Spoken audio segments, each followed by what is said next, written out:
Halo teman-teman mahasiswa UT, setelah kalian melakukan cek calon lulusan atau calon mahasiswa alumni Universitas Terbuka, langkah selanjutnya yang harus kalian lakukan adalah melakukan cek data alumni atau peserta yudisium.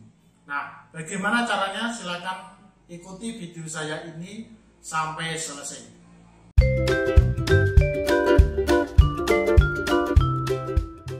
Jadi teman-teman, pada video sebelumnya saya sudah sharing dengan teman-teman yaitu cara cek calon lulusan UT. Nah, untuk selanjutnya tentu kalian harus mengecek kembali di halaman atau di laman yang sama, yaitu di aksi.ut.ac.id, yaitu kalian harus cek data alumni peserta yudisium.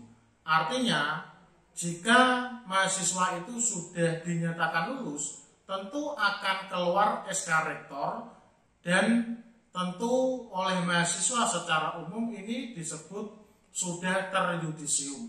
Nah, inilah caranya. Teman-teman silakan buka laman aksi.ut.ac.id ya. Kemudian teman-teman silakan klik menu data alumni. Nah, silakan teman-teman selanjutnya bisa memasukkan NIM kalian yang tentu sebanyak 9 angka. Kemudian kalian inputkan tanggal lahir di sini. Ini dengan format tanggal, bulan, dan tahun lahir. Kemudian kalian masukkan penjumlahan 2 angka ini. Karena ini contohnya ini 16 tambah 1 ya berarti 17, misalnya saya ketik 17 seperti ini. Kemudian kalian klik cari. Nah, selanjutnya teman-teman, ketika teman-teman itu memang sudah dinyatakan lulus atau teryudisium, atau dengan kata lain juga sudah mendapatkan SK Rektor, maka pada bagian laman aksi UT tentu akan tertera data mahasiswa, di mana di sana ada nomor SK Rektor. Nah, NIM-nya tentu ada tertera di sini, nama mahasiswa, tanggal lahir, kemudian UPBJJ-nya dari mana, program studinya apa, kemudian nomor handphone, kemudian nomor SK Rektor. Jadi di sini adalah nomor SK Rektornya, kemudian tanggal SK Rektornya, kemudian IPK mahasiswa, IPK akhir yang diperoleh tentu, kemudian nomor ijazah. Nah, teman-teman, ini saya jadikan sebagai contoh saja ya untuk menjelaskan. Jadi beberapa data ini memang sengaja saya hapus. Yang penting teman-teman bisa mengerti. Nah, teman-teman, bagi kalian teman-teman mahasiswa yang memang sudah dinyatakan lulus, tentu harus dipastikan dan memang akan mendapatkan yang namanya nomor SK Rektor. Nah, nomor SK Rektor ini sebaiknya kalian catat ya. Kalian catat mungkin di HP atau di mana sesuai dengan pilihan kalian.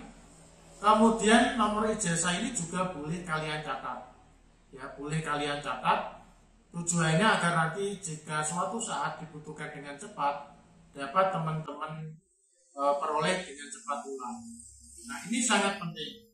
Nah, untuk nomor SK Rektor ini adalah nomor SK Rektor yang menyatakan kalian dinyatakan lulus sesuai dengan SK Rektor dengan nomor ini. Kemudian IPK yang ada di sini adalah IPK yang kalian peroleh selama. Kemudian IPK yang kalian peroleh ini adalah IPK yang kalian peroleh sebagai IPK akhir ketika kalian menyelesaikan pendidikan di UT. Nah, bagi mahasiswa, teman-teman mahasiswa yang memang tidak mahasiswa RPL atau alih kredit, tentu ini adalah IPK yang sama dengan IPK yang ada di transkrip nilai sementara atau LKAM. Tetapi sesuai dengan ketentuan terbaru yang ada, teman-teman, perlu kalian pahami bahwa IPK yang kalian peroleh di sini ini adalah IPK yang bagi mahasiswa RPL atau Alikredit merupakan IPK gabungan dari IPK sebelumnya dan IPK perolehan di UT. Jadi perlu teman-teman pahami ya bahwa IPK akhir untuk mahasiswa Alikredit atau RPL itu diperoleh dari IPK gabungan di kampus lama atau sebelum yang dialikreditkan dan IPK perolehan di UT.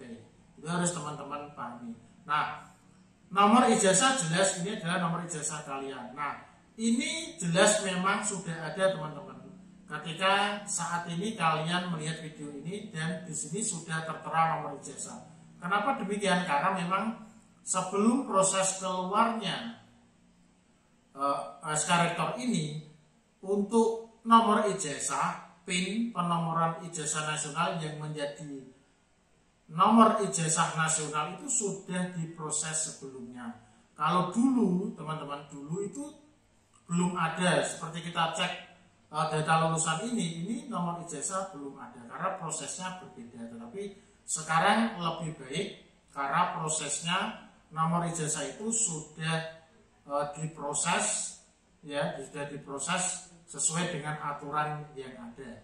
Nah, ini sangat penting teman-teman. Kemudian teman-teman, jika teman-teman memang ketika kalian cek data alumni peserta yudisium, kemudian teman-teman memasukkan NIM dan tanggal lahir serta nomor angka capta dengan benar, tetapi kok belum muncul data seperti ini, belum muncul SK Rektor, itu artinya teman-teman memang belum dinyatakan lulus atau belum teryudisium. Lalu, apakah kalau kalian belum mendapatkan atau memperoleh SK Rektor itu nanti akan bermasalah? Ya tidak bermasalah teman-teman. Yang penting nilai kalian itu sudah dipastikan memenuhi syarat kelulusan. Maka pasti proses penomoran ijazah nasional itu berjalan dan akhirnya akan menjadi nomor ijazah nasional, kemudian pada waktunya akan terjudisium.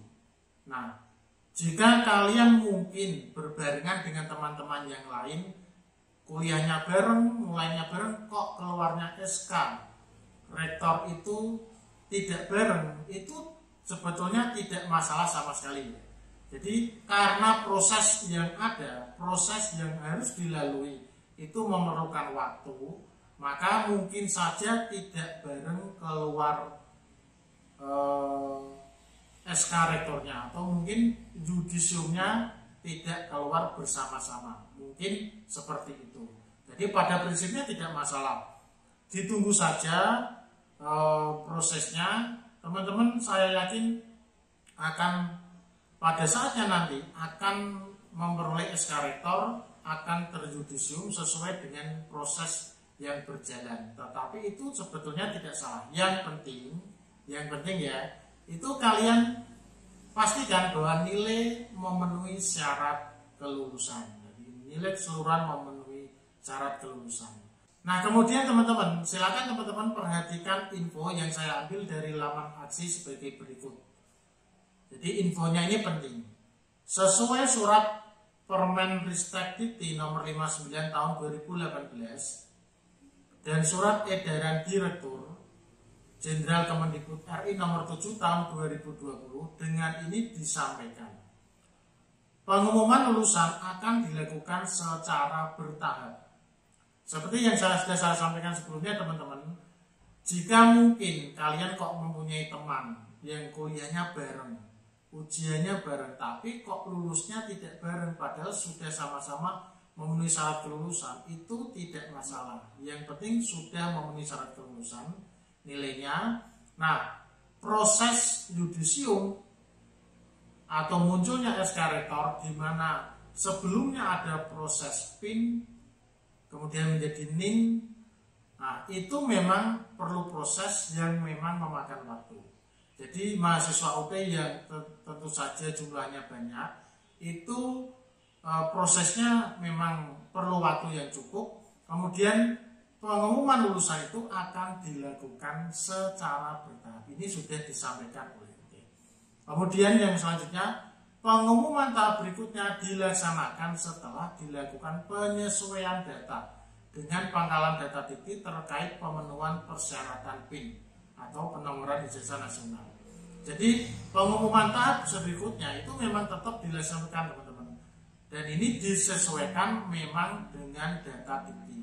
Jadi saat ini memang untuk nomor ijazah mahasiswa itu memang langsung disinkronisasi dengan data di dikti. Dan ini juga terkait dengan pemenuhan persyaratan PIN atau penomoran ijazah nasional. Kemudian poin yang kedua, perubahan data tidak dapat dilakukan ketika sudah terjaring yudisium dan mendapatkan nomor ijazah. Jelas. Jika terjadi kesalahan, maka akan diterbitkan ralat ijazah dengan mengajukan permohonan ralat ijazah ke UPBJJ UT. Makanya ini sangat penting bahwa ketika yang pertama, langkah selanjutnya, makanya ini menjadi penting teman-teman, bahwa pada video saya sebelumnya, yaitu langkah cek calon lulusan, di mana jika di situ sudah tertera data kalian sedang proses PIN, maka periksa dengan baik data kalian, terutama adalah data nama lengkap, tempat lahir, tanggal lahir, dan NIK kalian. Pastikan benar.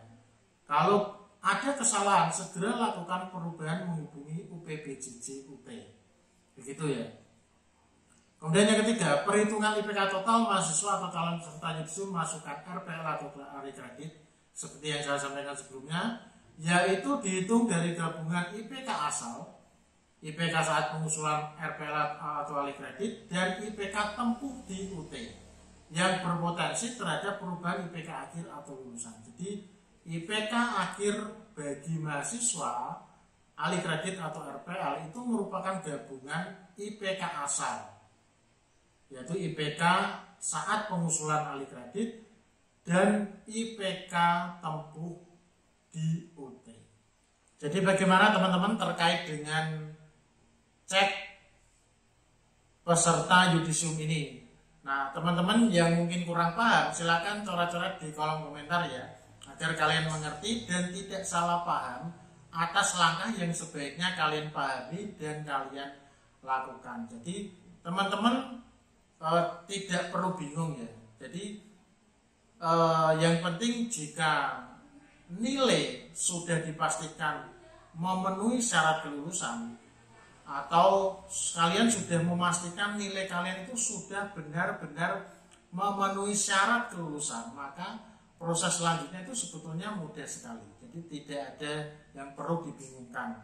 Kalian pastikan data kalian benar, yaitu nama, tempat lahir, tanggal lahir, dan NIK, itu juga sudah gampang. Jadi proses selanjutnya sangat mudah dan tidak perlu dibingungkan.